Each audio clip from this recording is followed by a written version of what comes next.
I want to talk about the Python standard library's class method.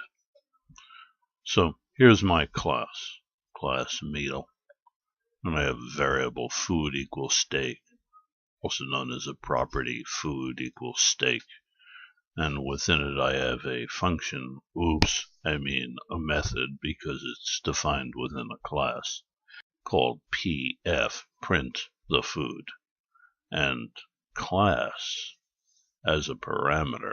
Oh my goodness, that looks confusing.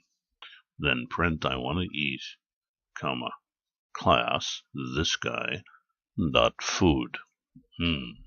That looks confusing. Let's see if we can clear that up.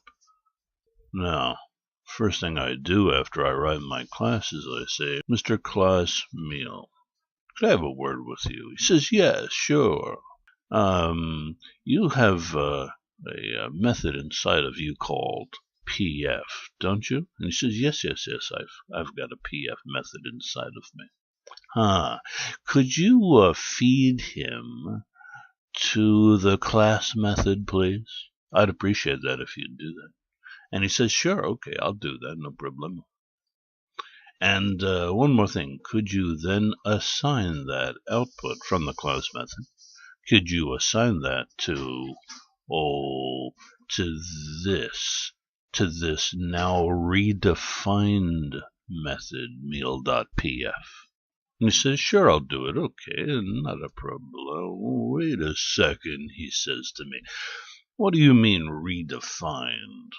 What did class method do to meal.pf that changes him and redefines him over here?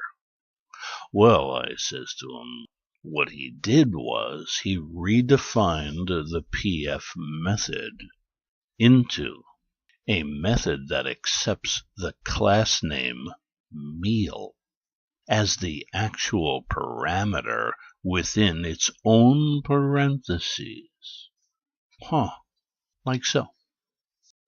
Oh, and here's another CLS. Substituting further, we get this. Meal.food. And meal.food refers to steak.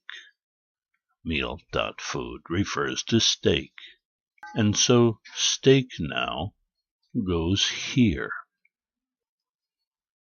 So now when I key in meal.pf with parentheses, it'll say, I want to eat steak.